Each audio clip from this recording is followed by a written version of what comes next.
Well, you guys take a little stretch break in between talks. A little break.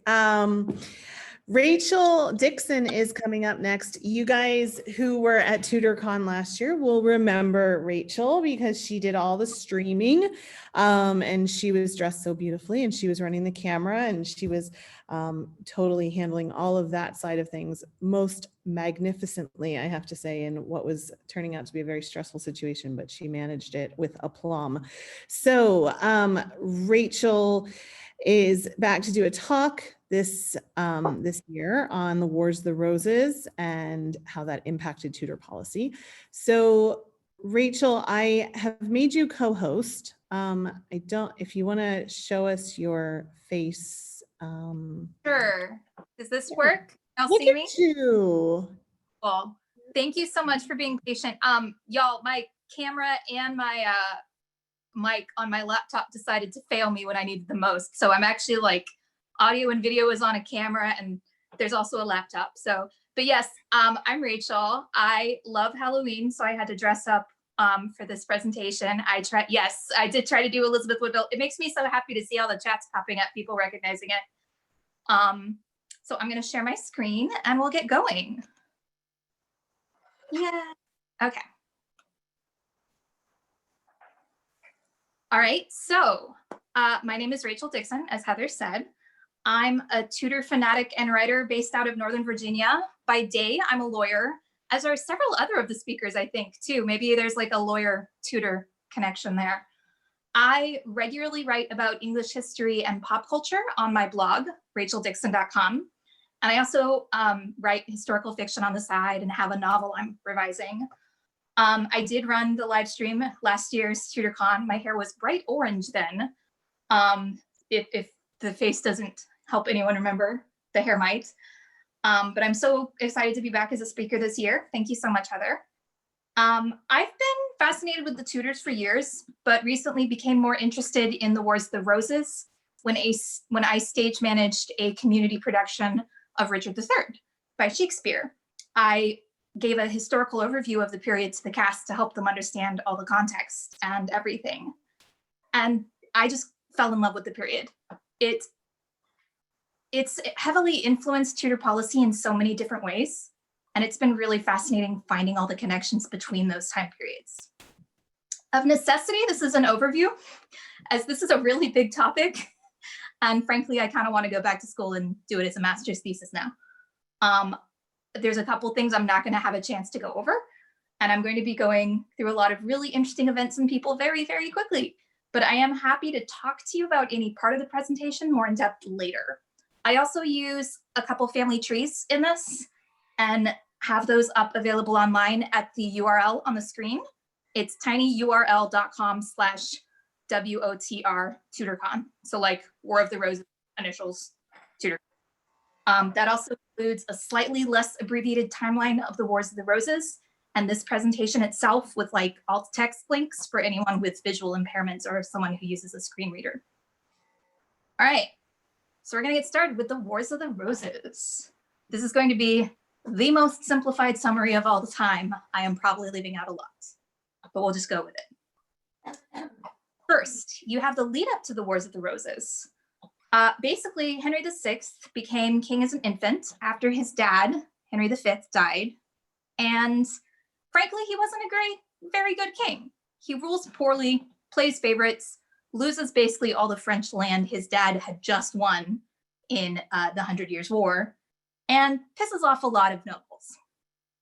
In 1453, he falls into a catatonic state for over a year. His presumptive heir at the time, because he had no children yet, Duke of York, rules in his stead and improves the situation overall. However, once Henry recovers, he pretty much goes back to being a terrible king again. In 1455, after lots and lots of negotiations and trying to resolve the situation, York ends up rebelling. After several years of war, Henry VI is captured by York's side and is forced to name York as his heir. While Henry VI is imprisoned, though, well, captured, the House of Lancaster, who are his supporters, continue to fight and end up killing the Duke of York in battle. This leads us into the second stage of the war. The Duke of York is dead, so his eldest surviving child, Edward, takes up the flag and starts fighting battles and winning lots of them. He's crowned Edward IV in 1461. There are still several more years of battles because nothing is simple in the War of the Roses. But he ends up significant Lancastrian resistance in England ends in 1464. Henry VI is captured and imprisoned in the Tower of London for safekeeping. Later that year, Edward IV marries the English woman Elizabeth Woodville in defiance of his strong ally, the Earl of Warwick, who had been off in Europe trying to negotiate a French marriage for him. The Woodville family is very large and receives preference in marriages, titles, and lands, angering the Earl of Warwick and many other nobles. So we enter stage 3 of the war, in which Warwick rebels against his protege, Edward. Not once, not twice, but 3 times. Side note, this portrait is supposedly of the Earl of Warwick, but the costume is Elizabethan, it's kind of hilarious. So I kind of left it in just because it entertains me so much. But yes, so he tried to rebel against Edward 3 times with Edward's brother, George, Duke of Clarence, at his side. Although he's forgiven after the first rebellion attempt, after the second one, he and the Duke of Clarence end up fleeing to France. Warwick then allies with Margaret of Anjou, who was Henry VI's wife. She and her son have been hanging out in Europe throughout the first part of Edward IV's reign. She helps him out with men and financial means and everything. They invade England, and Henry VI is briefly put back on the throne. Shortly thereafter, though, Edward IV returns in triumph and reclaims his throne. Henry VI dies mysteriously, and his son is killed in battle, which wipes out that line of the Lancastrian house and further solidifies the Yorkist claim to the throne. Many, many years later, we have stage 4, because eventually Edward IV dies.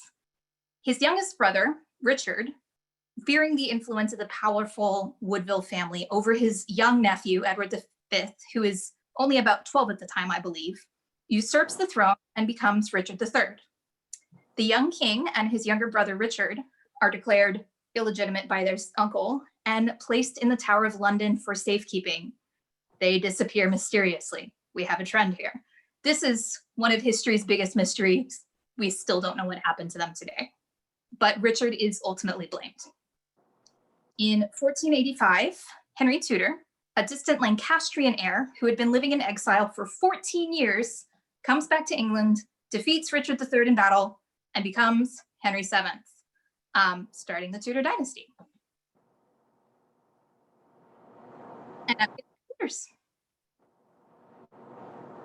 I'm going to start talking through the Tudor claims and how this sort of worked out and how the Wars of the Roses affected all this.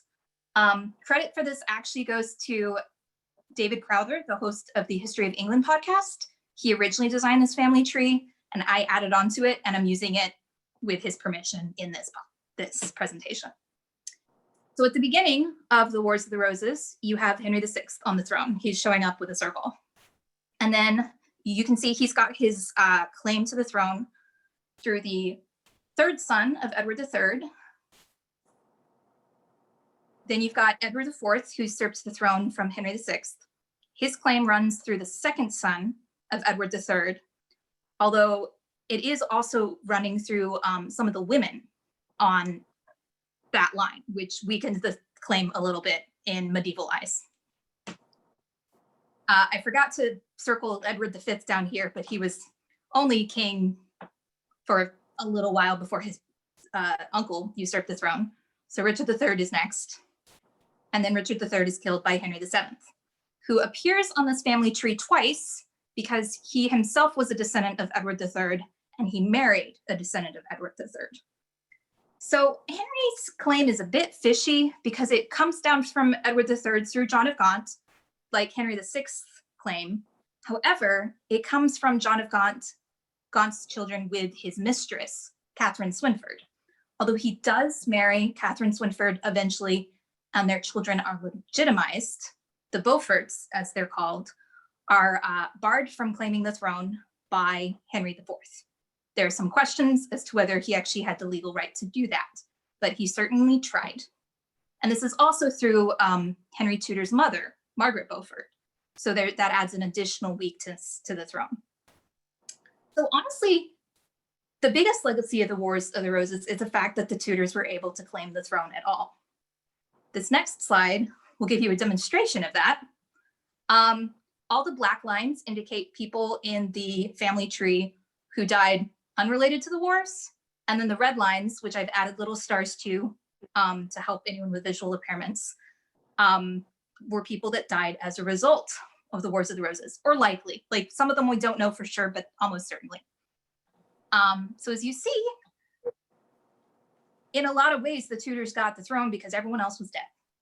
I did read one source that said that before the war started, there were around 60 noble families, and by the end of it, this number had fallen to around 30, which is insane. So hopefully, oh yeah, and there's Henry. You see, he's on there. So, as I mentioned, the Tudor claim to the throne was pretty weak. Henry immediately tried to shore up his claim by claiming it not just by title of inheritance and claiming judgment of God in battle, but he also got an act passed in Parliament pretty quickly to confirm him as king. So everything was neat and tidy and figured out. He did marry Elizabeth of York, the eldest surviving child of Edward IV, to firm up his claim, but he did so in a way to make it clear that he was still the king and he was not deriving his claim through her. The Battle of Bosworth and him claiming the throne happened in August 1485, and he didn't actually marry Elizabeth until the following January. And there's some excuse for that because they had to get a papal dispensation and all that, but he didn't crown her until November 1487, which was over a year after she gave birth to their first son, Arthur. So he was very clearly trying to set them apart, like, my claim is separate from hers. The deaths of so many nobles in the Wars of the Roses also ultimately led to the rise of the first unchallenged queens regnant of England, Mary I and Elizabeth I. Mary I was technically co-regent with her husband, Philip II. You never really hear that talked about quite so much. You always hear about like William and Mary, but you don't really hear about Philip and Mary. But in their Marriage Act of 1554, Philip was named as King of England and Ireland, and all official documents were signed with both of their names, and Philip's actually before Mary's. There were some limitations, which I'm not going to get into there, but it seemed like she needed that to be a co-regency in some way. But then you have Elizabeth I, who quite famously never got married. Also, I apparently skipped this on my slide, but under the Union of Lancaster and York, they also did make efforts to marry off all the female Yorkists who had claims to the throne, such as Elizabeth of York's sisters, or the surviving children of any of the brothers or sisters of Edward IV. A huge way the Tudors legitimized their claim to the throne was the use of propaganda. They were fairly brilliant with it. And a lot of the Wars of the Roses legends sort of started forming through this propaganda use. The first way this was done was through the vilification of Richard III. I'm really not going to get into Richard III debates or Princes in the Tower debates right now, because that could take days.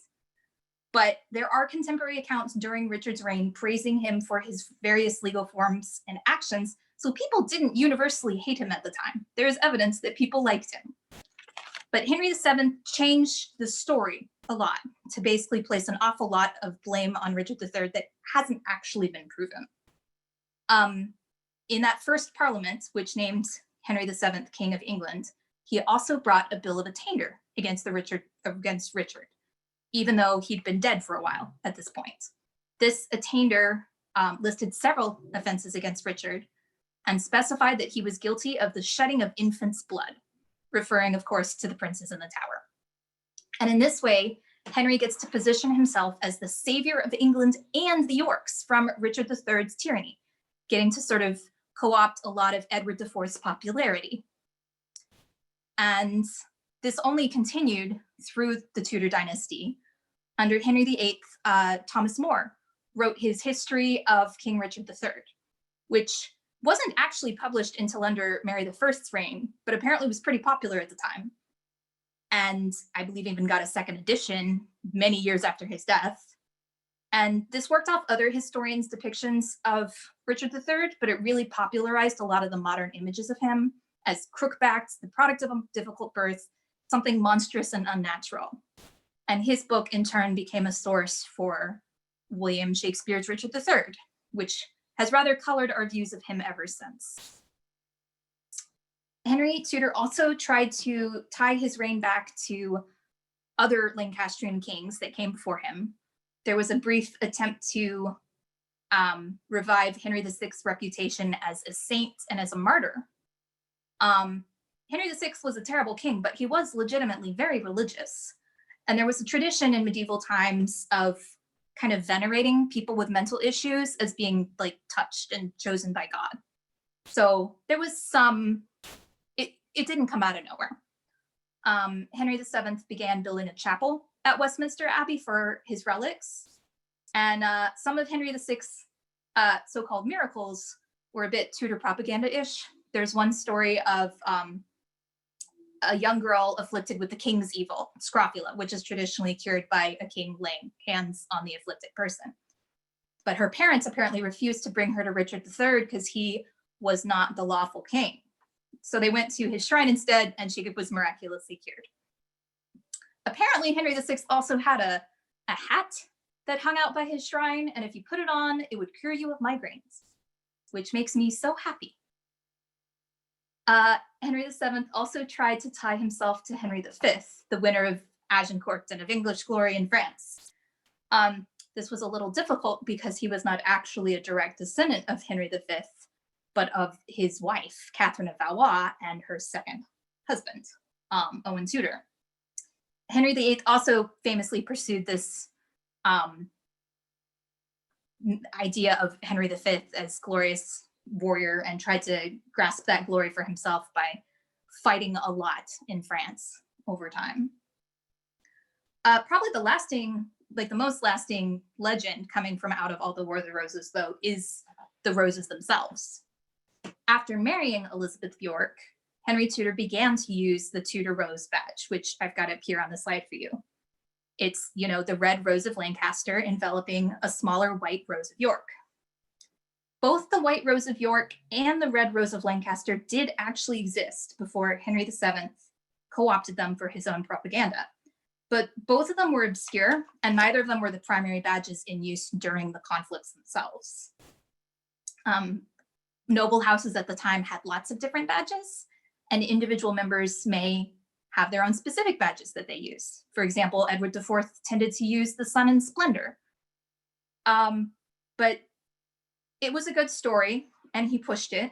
After his marriage to Elizabeth of York, the couple actually went on a progress to York specifically, which would be, the location of descent in honor of the Yorkist families.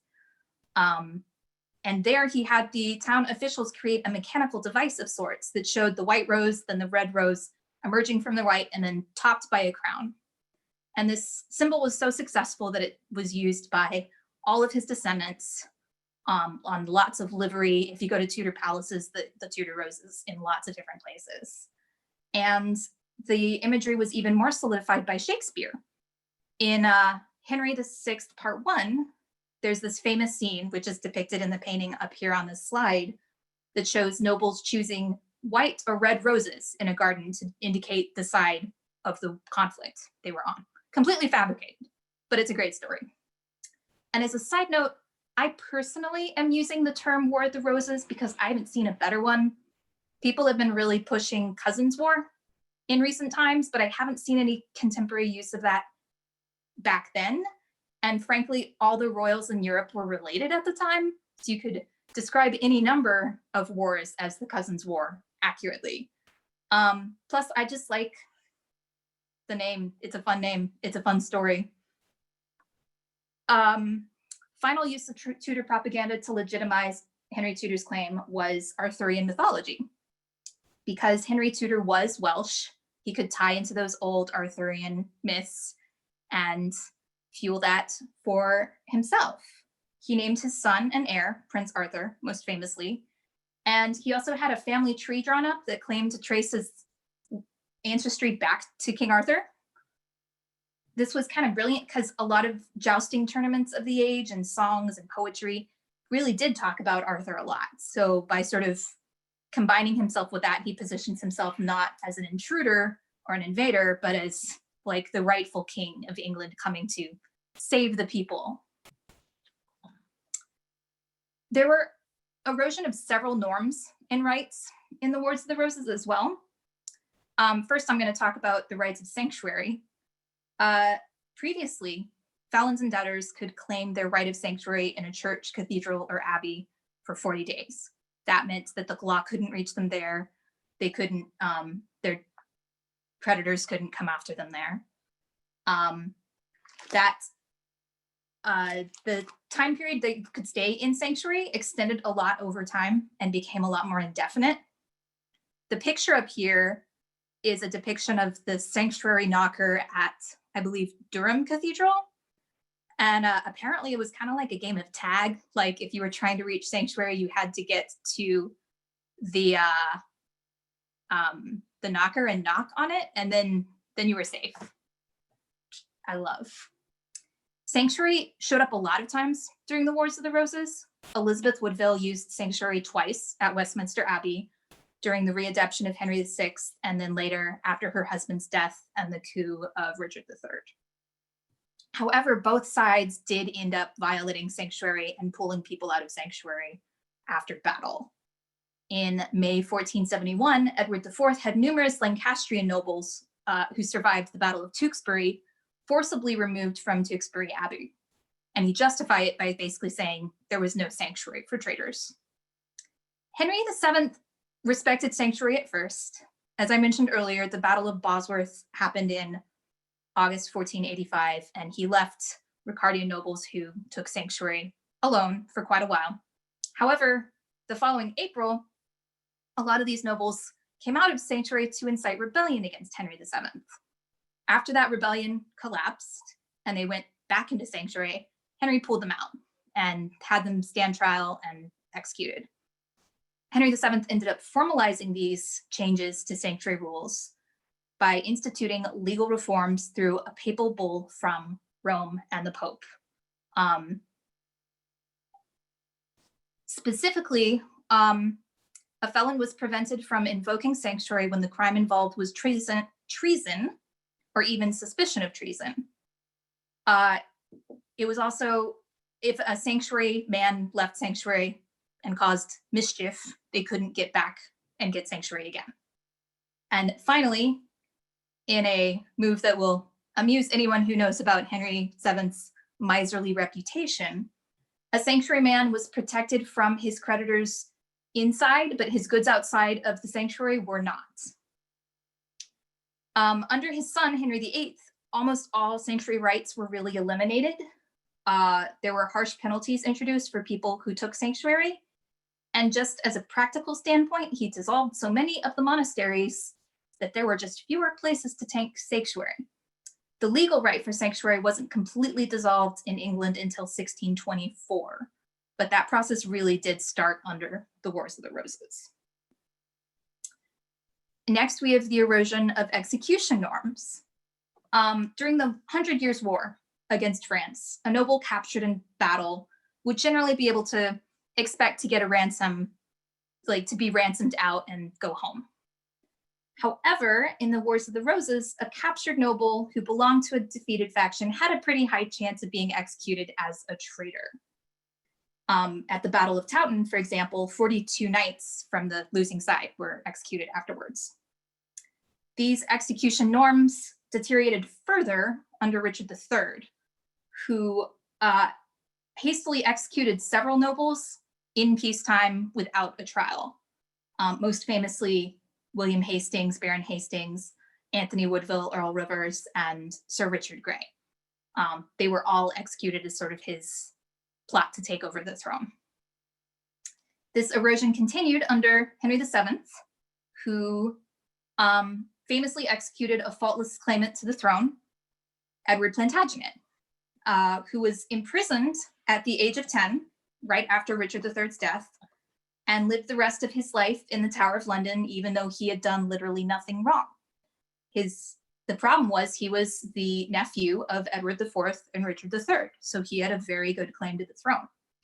He lived in the Tower for 15 years until he was executed alongside Perkin Warbeck, who I'll talk a little bit about later, supposedly for being involved in Warbeck's attempts to escape, but it's very fishy and they probably just needed to get rid of him at that point. Henry VIII, as he did many things, brought the standard even lower by executing noblewomen. He executed Anne Boleyn and Catherine Howard, of course, and these were the first queen consorts of England to be executed, even though there were several before who arguably had done much worse things to deserve execution. For example, in 1173, Eleanor of Aquitaine supported her sons in a revolt against Henry II, her husband. She was not executed, she was just imprisoned for the rest of her husband's life. And in 1327, Isabella of France, queen consort of Edward II, overthrew her husband's rule with her lover, Roger Mortimer, and they ended up ruling as regents for her son, Edward III. After the Edward III overthrew Mortimer and Isabella, Isabel was exiled for a while, but she was later allowed to rejoin the family. So it really did change things that Anne Boleyn was actually executed and not just sent off to join a convent or something. Not Edward, too many names, sorry y'all. Henry also went after a faultless female claimant in the form of Margaret Pole. She was one of the last survivors of the Wars of the Roses. She was 67 at the time of her death. She was the sister of Edward Plantagenet, who I talked about earlier, and the niece of Edward IV and Richard III. She had actually spent decades at court serving Henry VIII's family. She was a lady-in-waiting to Catherine of Aragon and a governess to Princess Mary. But her son, Reginald Pole, went and got up to some mischief in Europe and angered Henry.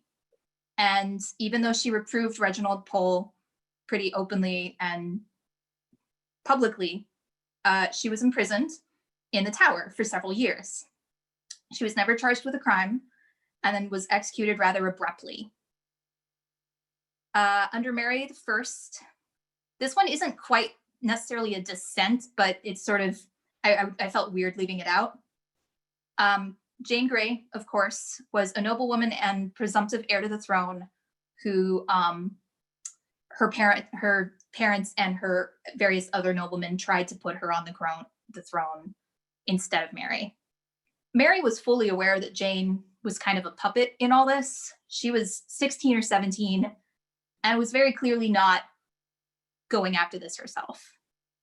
But unfortunately, Jane's father rebelled again after being forgiven once, and that ultimately doomed Jane. And I do believe that was the first female presumptive heir to the throne. She wasn't necessarily first in line to the throne, but she was up there. She was second or third.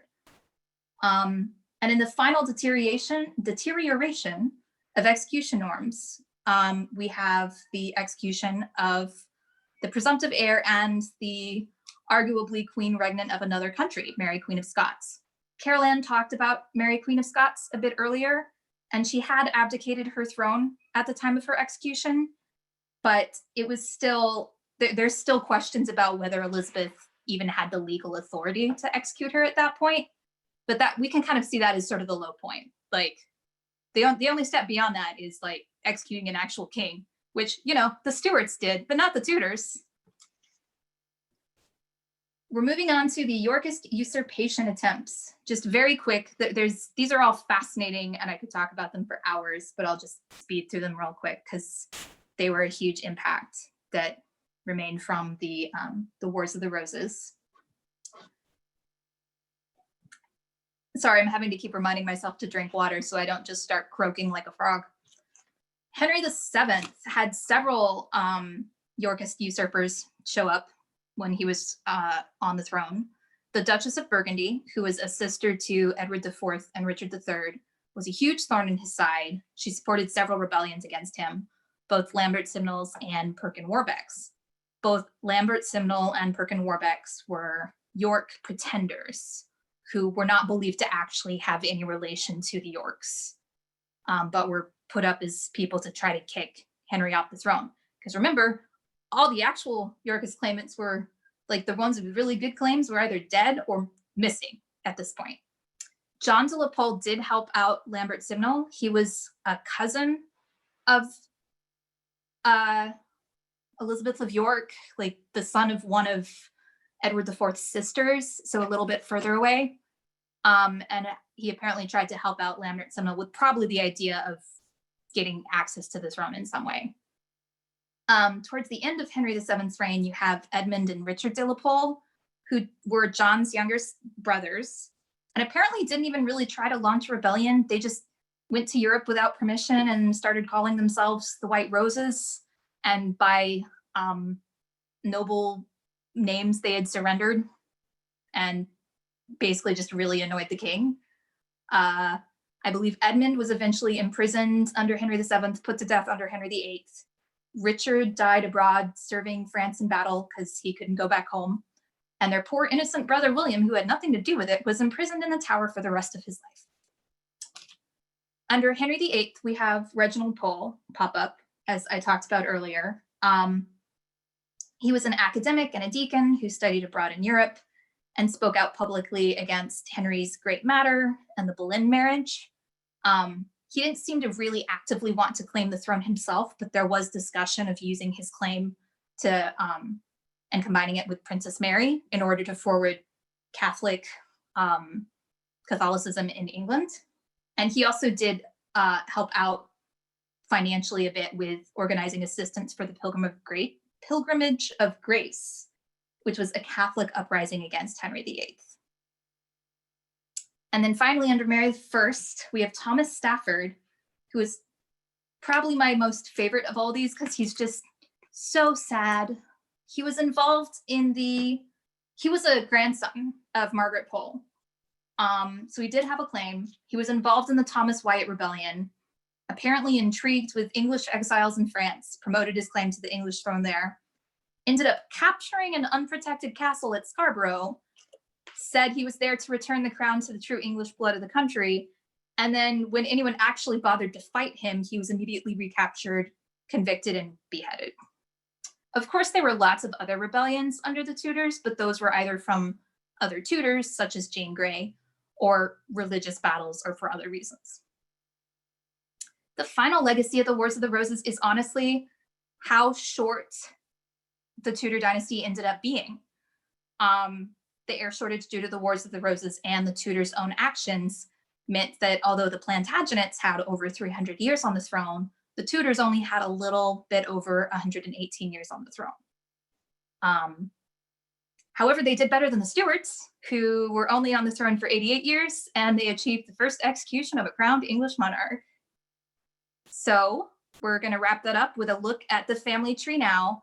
I cut off a lot of the higher generations and to focus more on just the Tudors here.